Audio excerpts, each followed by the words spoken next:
Hola, ¿qué tal, chicos? Espero que se encuentren muy bien. Vamos en este momento a darle introducción a lo que se conoce en Friedrich Nietzsche como el eterno retorno, lo que se conoce como la máxima expresión de esa filosofía que él va plasmando y nos va a ayudar a entenderlo como tal. Bien, vamos a observar que Friedrich Nietzsche, ¿sí? Nos va a decir que al hablar del mundo, el mundo se presenta como un sistema de fuerzas, pero este sistema de fuerzas, ¿sí?, es en constante o está en constante acción, en constante movimiento, y que obviamente son incalculables las variaciones y las combinaciones en un tiempo infinito, ¿sí? Entonces, esto es como entiende un sistema de fuerzas, es decir, una constante acción, un constante movimiento, ¿sí? Y que obviamente es incalculable las variaciones y las combinaciones en tiempo infinito. Bien, cuando hablamos del mundo, estamos hablando de unas fuerzas y que estas fuerzas que componen el mundo son finitas, ¿sí? Y cuando decimos que son finitas, ¿cierto? Eh, Hablamos de que es una cantidad limitada, pero sus variaciones incalculables, ¿cierto? Producen siempre algo nuevo, es decir, algo cíclico de esas fuerzas siempre va a originar o va a producir algo nuevo. El sistema de fuerzas se conforma en un proceder circular, ¿sí? Entonces las fuerzas están de manera circular y que obviamente se habla de una eterna repetición por ciclos. Constantemente está esa repetición por ciclos. Cuando hablamos del mundo, también estamos hablando de la producción de formas nuevas y que estas formas nuevas están repitiéndose incesantemente, es decir, constantemente se están repitiendo, porque en la repetición de esta forma cíclica está lo que es el proceso circular, que obviamente está comprendido por el sistema de fuerzas, pues no hay variaciones hasta el infinito, sino que todo es finito. Y obviamente de lo finito surge un nuevo proceso. Cuando hablamos del eterno retorno, ¿sí?, estamos hablando de ese proceso cíclico que siempre se origina, que siempre se da.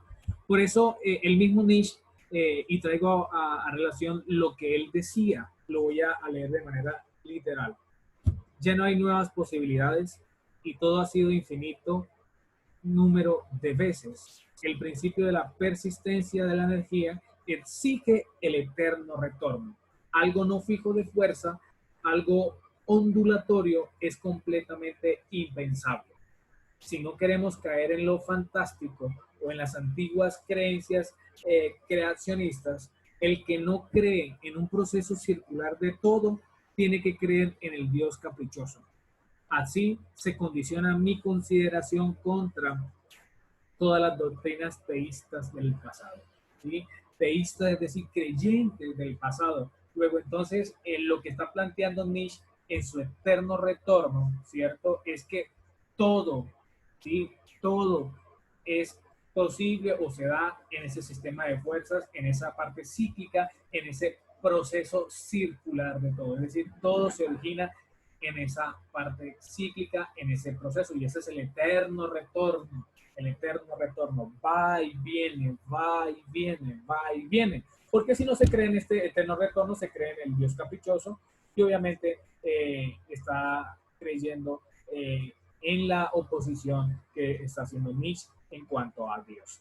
Bien, Nietzsche plantea de que la naturaleza de estas fuerzas cósmicas, ¿sí?, que es el tema que estamos abordando ahorita, la concepción cósmica, son de carácter físico, a semejanza de las fuerzas mecánicas, ¿sí?, pero no son magnitudes, es decir, divisibles, sino cualidades que son indivisibles. Bien, es importante tener claro que cuando Friedrich Nietzsche habla de la concepción del vitalismo universal, está hablando de un principio de exclusión, de excluida. Sin embargo, de los cambios y de las combinaciones de estas fuerzas físicas brota lo que es la vida, es decir, desde este principio desde esta parte de los cambios, desde las combinaciones, pues obviamente surgen lo que son las fuerzas físicas y a partir de ahí brota lo que es la vida, por lo que en el organismo vivo estas fuerzas físicas y químicas pasan a ser vitales, ¿sí? En este proceso del eterno retorno, fuerzas cíclicas que obviamente se origina en un nuevo proceso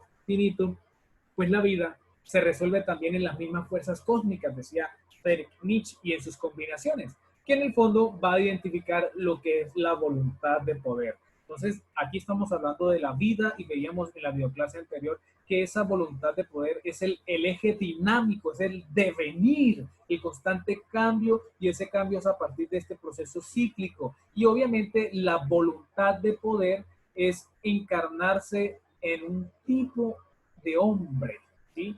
En un tipo de hombre que prácticamente lo que buscan es la transmutación de esos valores, el nuevo ideal de hombres, y es a lo que aspira a llegar Nietzsche, es decir, al superhombre, al superhombre, suprahombre o transhombre, que es lo mismo que él plantea en su libro Así habló Zaratustra.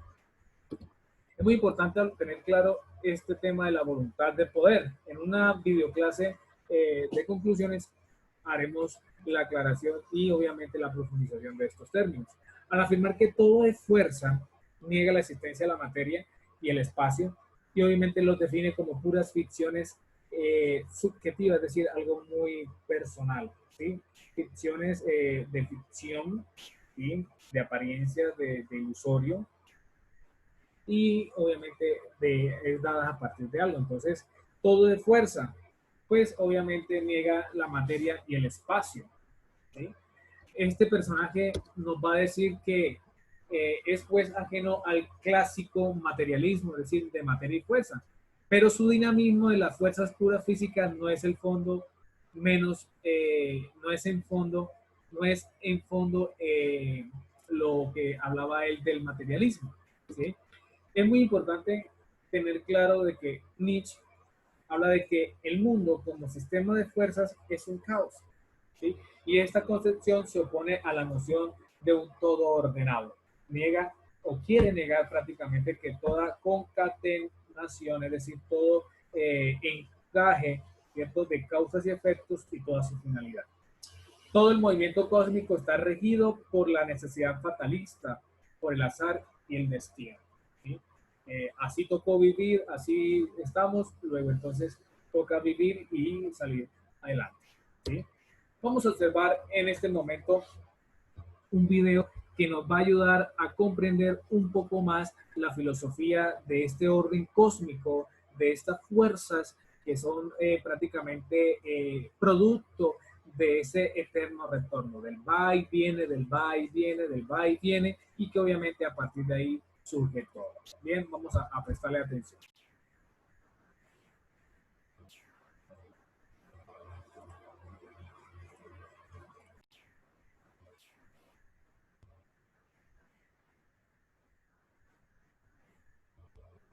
En este video vamos a hablar del eterno retorno, la teoría de Friedrich Nietzsche acerca del eterno retorno de lo mismo, y sus dos interpretaciones. Como todos saben, hay una interpretación astronómica y otra filosófica. Desde el punto de vista de la cosmogonía, la astronomía, la física o sobre el tiempo y la lógica, lo que Nietzsche nos afirma es que si el universo es infinito, es eterno tanto en espacio como en distancias, eventualmente todas las posibilidades podrían darse y de hecho podrían empezar a repetirse. Por lo tanto habría 1 y 1000 yos que vivirían una y otra vez mi vida al infinito. Desde el punto de vista filosófico, lo plantea de este modo. ¿Qué pasaría si esta noche se acercase un demonio a tu cama y te susurrase al oído? La vida que has vivido, tal cual la has vivido, se repetirá 1 y 1000 veces. Cada acción, cada alegría, cada dolor se repetirá al infinito y no podrás cambiar nada de ello. ¿Qué pasaría entonces? ¿Te sentirías angustiado o llorarías de alegría? Desde este punto de vista filosófico, la doctrina del eterno retorno viene a ser un experimento mental, tal cual lo plantearía, no sé, el genio maligno de Descartes. no da por cierta o probable esta posibilidad ni que vaya a pasar. No está hablando de las reencarnaciones ni los ciclos infinitos del hinduismo, sino más bien es una prueba para tu vida, para tu voluntad, para tu existencia. En esta prueba solo hay dos posibilidades. Una es decir sí a la vida. Esta respuesta es equivalente a decir sí a todo, tanto a lo bueno como a lo malo, a cada instante. Entonces se afirmaría, si esto es la vida, que así sea, y que así sea una y mil veces más. La segunda sería decir no a la vida, y de ella es que encarnan los negadores del cuerpo, del mundo y del pasado. Estos negadores niegan la voluntad y niegan la vida, porque amarla, apreciarla, es también amar y desear el pasado. Es decir, que todo lo que ha sucedido es porque así lo quise yo. Si uno no se hace cargo o dueño del pasado, tampoco tiene presente ni futuro. Los negadores de la vida dicen que las cosas ocurren por destino o azar u otras personas y no depende de nosotros. Y los negadores del cuerpo también niegan el futuro. Para ellos la vida no tiene sentido, es cruel, injusta y absurda. Y solo se redimirá en un futuro distante, ya sea en el paraíso celestial o en el paraíso terrenal, por ejemplo, las revoluciones. Esto es equivalente a decir que la vida no vale la pena y que sí lo valdrá tal vez en algún futuro, son los despreciadores del cuerpo, del mundo y de todo lo físico. Ahora bien, afirmar cada instante es afirmar la eternidad, porque al fin y al cabo este experimento nos recuerda que ningún instante volverá. En realidad, preguntarnos cómo nos sentiríamos si lo que estuviéramos haciendo ahora sea lo que haríamos el resto de la eternidad, equivale a recordarnos que esto no ocurrirá, porque cada instante es perdido. Jamás se recupera, jamás se vuelve a vivir, porque no vivimos una y mil vidas, sino una sola.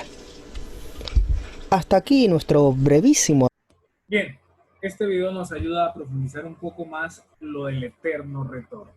Espero que hayamos comprendido y hayamos afianzado la definición o la idea que nos da Friedrich Nietzsche en esta parte del eterno retorno. ¿Sí? Hay una concepción común desde el punto de vista de la cosmogonía y desde la filosofía, y desde la filosofía pues obviamente cosmogonía, fuerzas, el eterno retorno, va y viene. Desde la filosofía pues se plantea, se hace un experimento mental donde se dice sí a la vida, no a la vida, y si le decimos sí a la vida es sí a todo, y si le decimos no a la vida pues negamos lo que es el cuerpo, negamos lo que es la voluntad, la vida, y obviamente aparecen las críticas que Nietzsche hacen obviamente al cristianismo, en fin. Nos veremos en una próxima oportunidad, espero que se encuentren muy bien.